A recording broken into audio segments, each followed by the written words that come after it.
not long after the midpoint of the 20th century, where children went everywhere on their own. I spent long days on the covered reservoir or playing over the allotments or in the gardens of derelict houses, in places where the grass was so long you could make dens and no one would know you were there.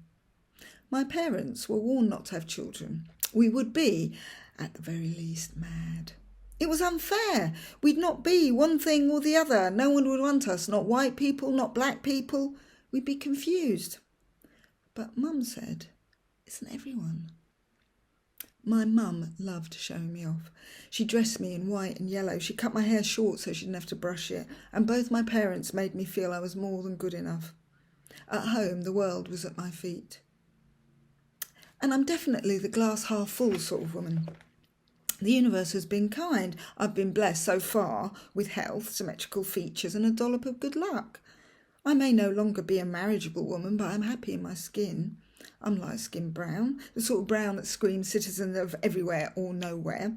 A high yellow woman with good hair, the sort of curls that elderly women who like perms admire. An acceptable shade of tan. People, white people, stop me in the street, lean over in the train, or they did in the before times, and tell me what a lovely colour I am, just the shade they like. Once, the year before last summer, I was driving at a T-junction, arm along the windowsill, when two women staggered off a bus, vodka bottles in hand. They lurched towards me in a drunken run. I wished for a gap in the traffic. None. To chance to pull away. None came. The first woman to reach me leaned down, her arm on my arm, grinning like she'd discovered cold fusion or perpetual motion. This colour, see! She looked from me to her arms, brown skin against white, to her mate hurrying to catch up. That's the colour I want. I did not flinch. I knew not to. I kept a sort of smile on my face and drove away as soon as I could, half funny, half odd, half, in that moment when I clocked the two of them drunken and closing in. Scary. And that sums it up, really. Every reaction, every interaction. I think it's about keeping your face straight, making sure your cast iron heart is mostly impervious and hoping that glass half full doesn't get smashed in your face. Of course, I'm so much more of what people want than my parents were. No one has refused me a flat or a home. No one has told me not to marry whoever or not allowed me access to contraception. I have one of those faces that could be anything. Whatever you project. Israeli, Moroccan, Tahitian, Javan, everything or nothing. And now, at my age, in these times, it's easier.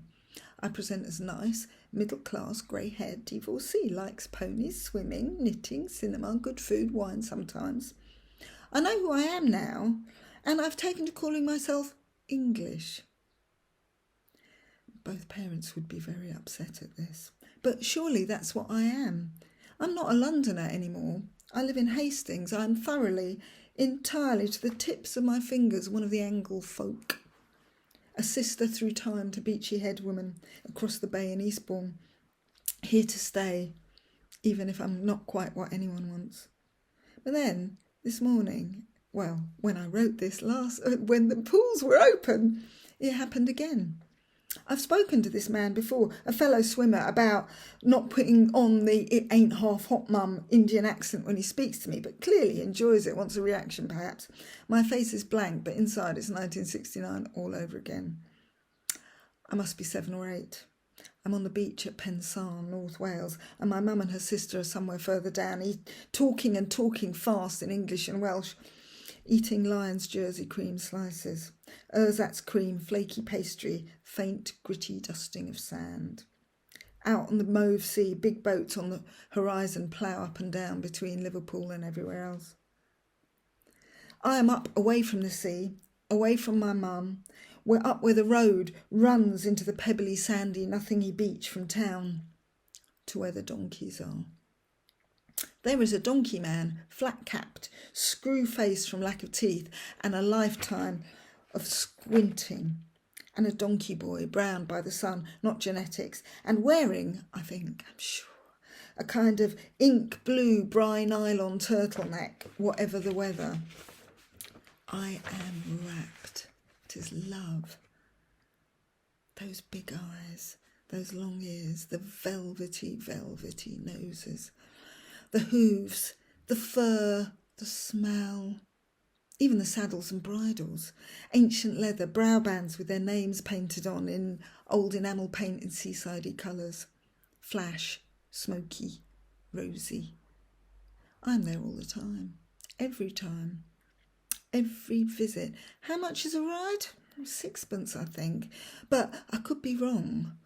And when the sixpences are done, I hang around. I hang around so much that sometimes, if there are a lot of punters, I get to lead the little ones across the top of the beach.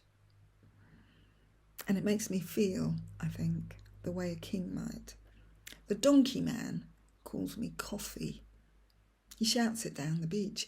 Hey, Coffee! It's not my name, but I don't correct him. I am not stupid. I am not rocking this four-legged boat.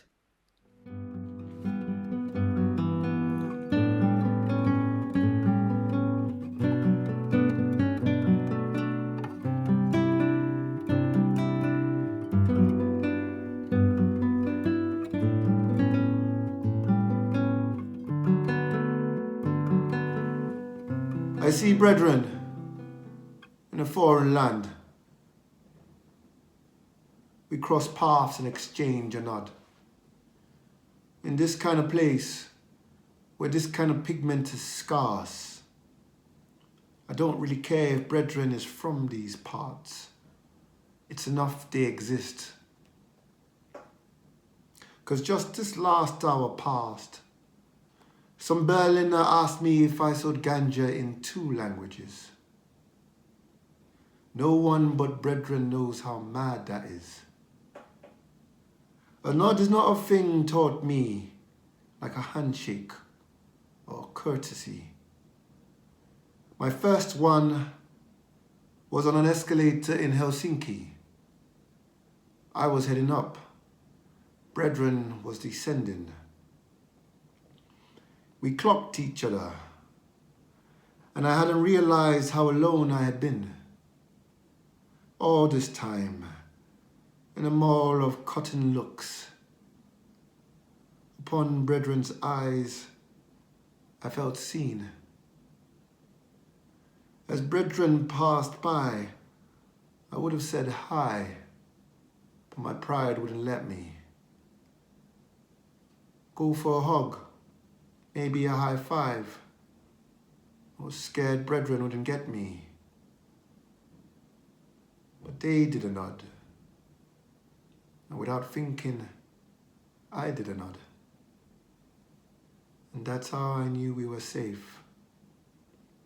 Like, all it takes is us brethren, and Helsinki is my city. Us brethren, and Berlin is my backyard. Us brethren, and Sweden is my garden.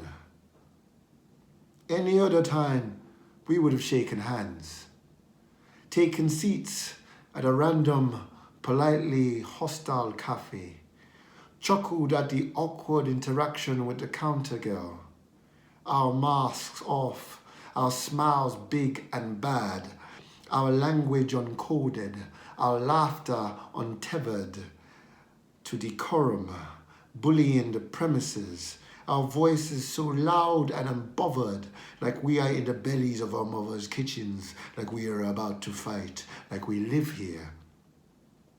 Sometimes there's a nod, sometimes there's not. Sometimes they didn't see you, sometimes they don't see you, sometimes they're lost, sometimes you are lost. Sometimes you're straitjacketed in your skin, and theirs is an unfortunate disguise, so it's a blessing when we do clock and the joy is unlocked. I don't want to gas up emotions. I don't want to let them know our emotions, so we keep interactions brief. Solidarity as a raised bow. Love is a hand-on chest, respect a 2-fingered salute, shot from the brow, blessings sent with a wink. Inside our smiles, our whole sonnets, the ears of them lot are ignorant too. We are comets passing through a clouded night. We are needles in a haystack state, where the God of the land don't know our face, and the law of the land's like know your place. But look at that. We found each other, so we must be safe. How amazing is this? Are we not alive? Is that not a good thing?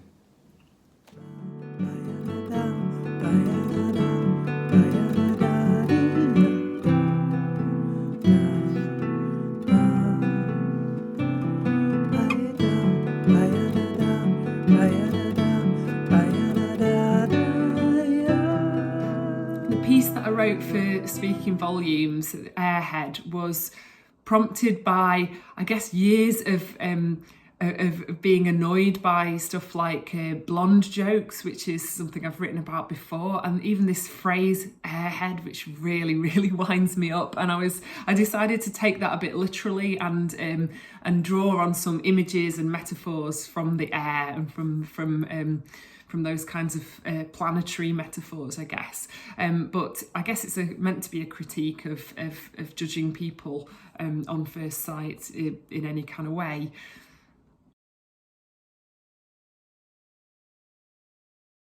When Libra gets to the cocktail party, she digs into her pleather handbag for her gift and finds she's only brought the stars, crumbled blue cheese, ash stink of them. She excuses herself, floats to the bathroom, locks the door, but the window's open and her mother, the sky, slips in to spy on her, criticise her sun-coloured blouse, loud blonde hair. Libra always has clean socks, irons her underwear, but no one cares. She haunts the edges of the room, troubled by her moony face in the flicker of a lifted wine glass or held in the lens of someone else's eyes. She cannot leave a conversation, so she talks until tight smiles become excuses, gazes drift over her shoulder. Would you dance with her? In your arms, she'd cleave to your shape, merge with your shadow. She's so polite, but she weighs herself down with empty bottles, gold fizzing liquid, hoping to anchor the kite of her heart. So eager. It's not her fault she smells of old clouds and aeroplane trails. Would you hold her hand? Would you take her home if you thought she wrote this?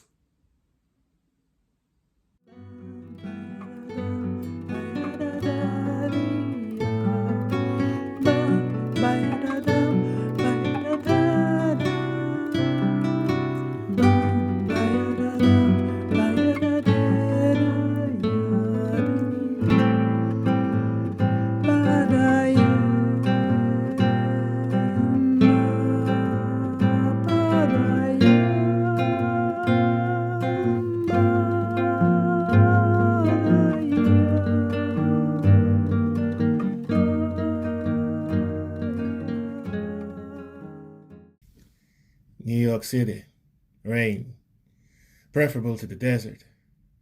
It was simpler over there. Back home it's more complicated. Not as complicated as our boys and girls in spandex would have you believe. More recon is required before you can shoot. Saw a kid arrested while on the run. Kid must have been 15 or 16. Junior would have been about that age now. Kept running. Wanted to get inside. About to go in when a cop car passed. Kid inside. Officer headed towards docks, not precinct. Had to follow. Hated when cops feel the need to become the monster. Unnecessary. My purpose, not theirs. Grabbed bag by door. Followed on foot. Car stopped by warehouse. 2 men by door. Kid escorted inside by cop. Climbed shipping containers far enough away not to be seen. Used drone.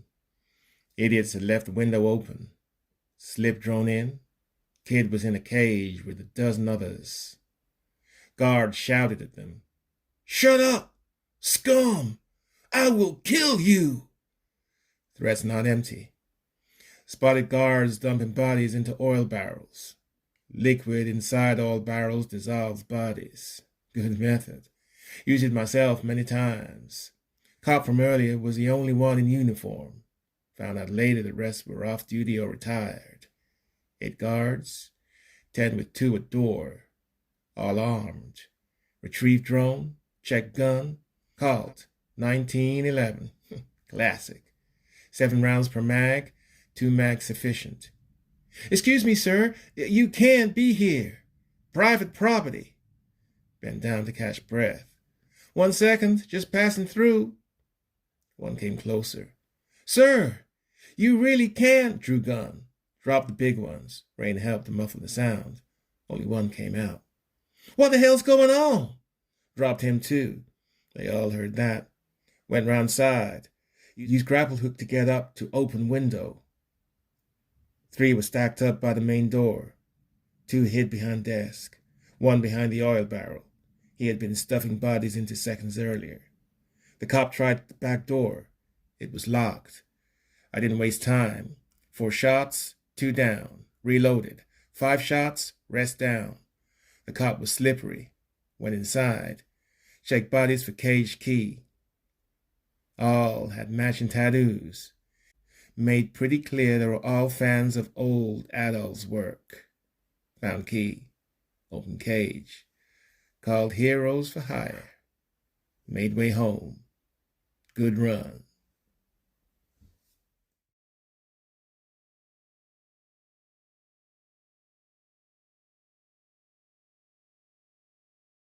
Hi Frank, thank you so much for your submission. As you know, all of us over at Vigilantes That Kill are massive fans of your work, so it was a real honour to receive a piece from you. So again, thank you. Unfortunately, in its current form, your piece is not quite right for us. We're simply not sure that it will be appropriate for our readers. You see, we've conducted numerous surveys of our subscribers over the years and have discovered that 78% of our most loyal readers are employed by the various regional and federal law enforcement agencies of our great nation. Because of this, we feel that a piece which compares you and them, they really do look up to you, to monsters might not send the right message. An excerpt featuring some of the less desirable elements of our brave police force has similar issues, especially in the current political climate. Everyone has some sort of racial bias anyway, am I right?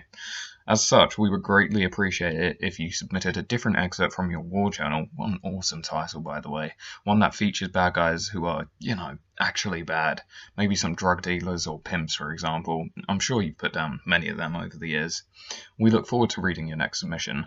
Best wishes, Ted Cruz, Deputy Editor, Vigilantes That Kill.